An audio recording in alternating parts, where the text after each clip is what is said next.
Good afternoon, ladies and gentlemen. I am delighted to be joined by Lexi Thompson. Lexi, welcome to St Andrews for the AIG Women's Open.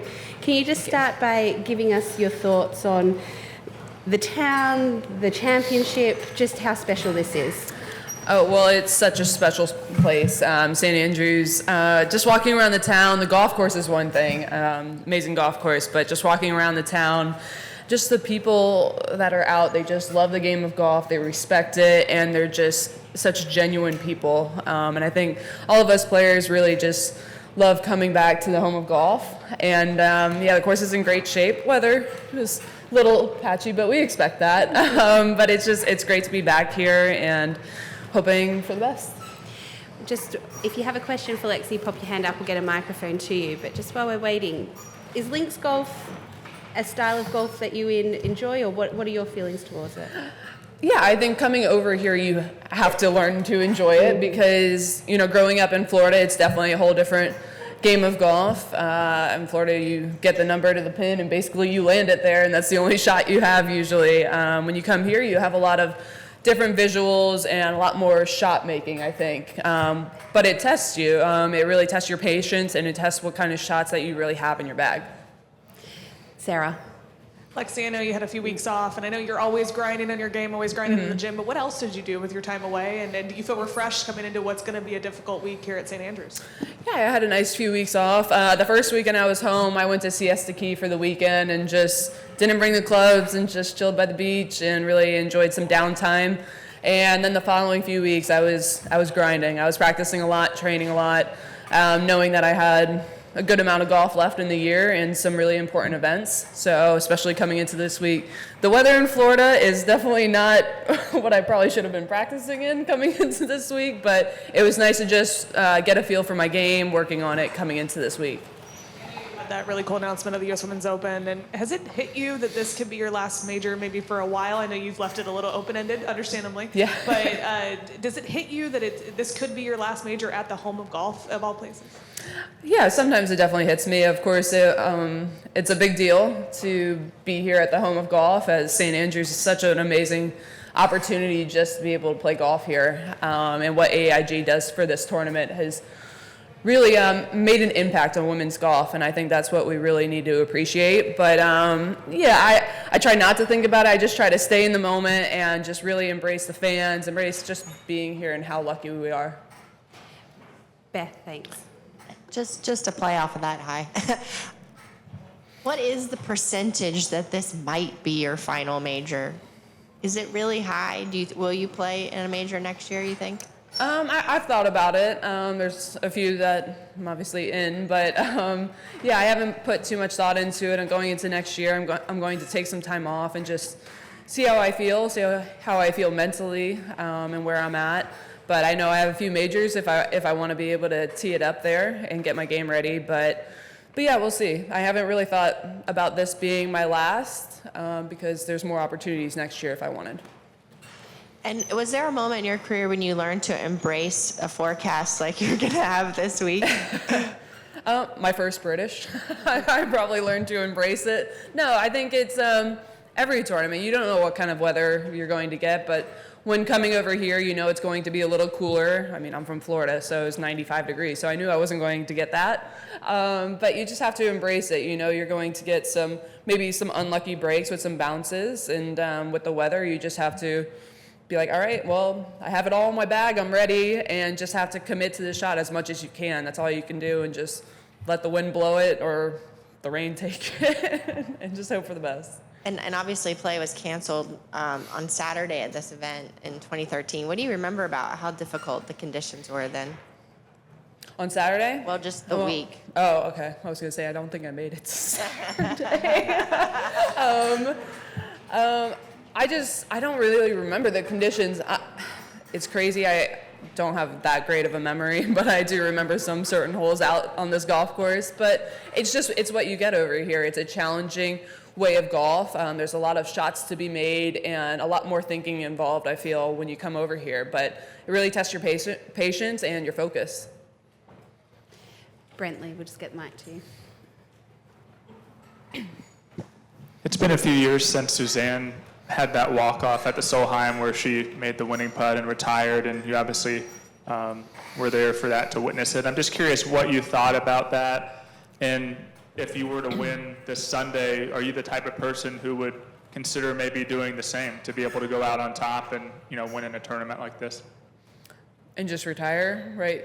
If I won? Maybe. No, I wouldn't do that. There's a lot of golf events to be played the rest of the year.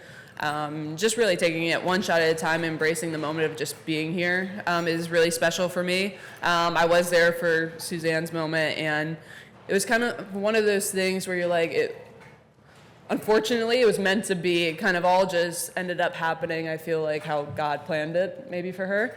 And nothing but happy for her. She's so talented. But yeah, my path, I'm just going to take it as it comes and do whatever makes me happiest. Sarah, over here. I know still needing to qualify for a spot on the Solheim Cup team, but how hungry are you just to be able to be out at Robert Trent Jones Golf Club? Very hungry. Anytime I can represent my country, it's my number one goal to be on that team. There's nothing like it. I feel like it brings out an energy and talent from all of us players that fans don't see every week. And I think that they really enjoy it. And, you're not only playing for yourself. Golf is such an individual sport. We get the opportunity to bring 12 girls together, build those friendships and relationships, play under our captain that we look up to. It's something different. It's special. That loves hitting your driver in these kind of conditions with some of the wind that you're going to be playing into, is it fun for you to just be able to rip a driver and not have to worry about it considering just the wind direction?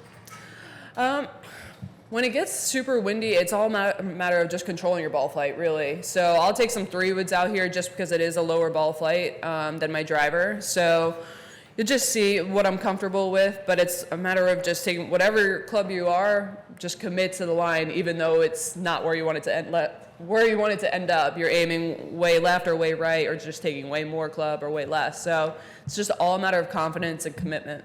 Is Florida wind compared to this kind of wind at all in any given circumstance, or do you have any experience with Florida wind that kind of lends itself to this kind of condition?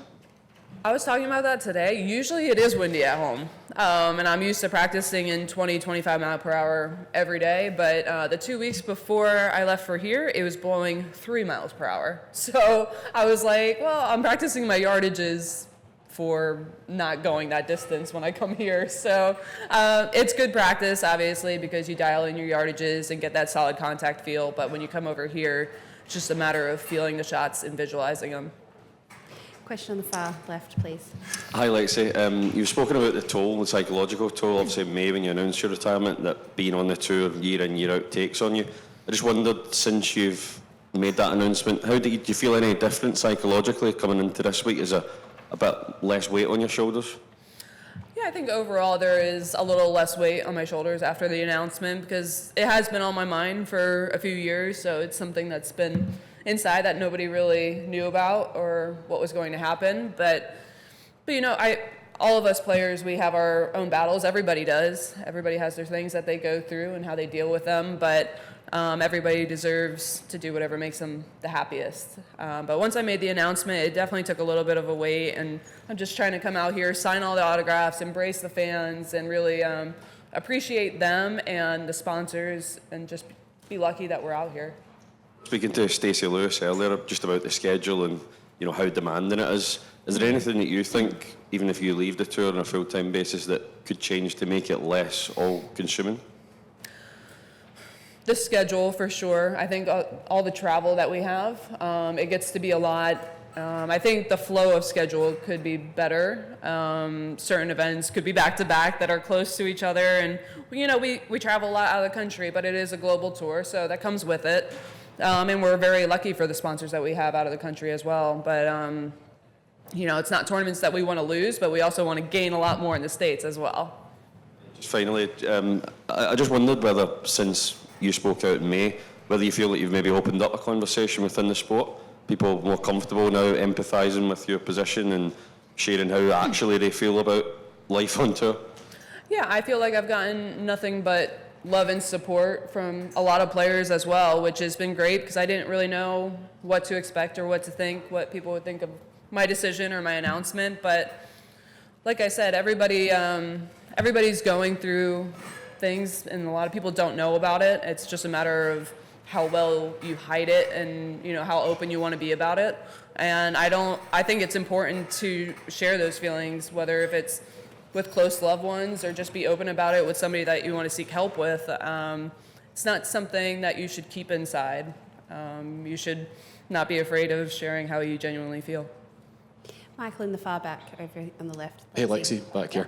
Just kind of picking up on Jordan's point there, has there been any point in the last 3 months where you've maybe thought to yourself, now that you've said the words out loud, you've made the decision and told everyone, that you've thought, maybe not, you know, have you had any doubt or anything like that?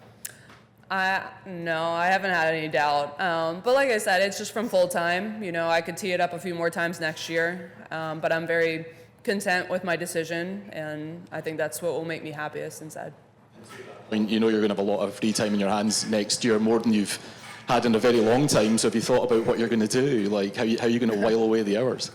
Well, I'm launching my Lexi Fitness app coming up in the next few weeks, so that'll be up and going very soon. And then next year, I want to travel. I want to be able to travel and not play golf, so to be able to, you know, sightsee and do all the touristy things.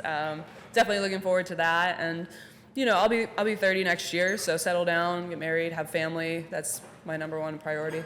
Anywhere particular you're looking to travel? Sorry? Anywhere specifically you're looking to go and travel? Greece is at the top of my list, or South Africa.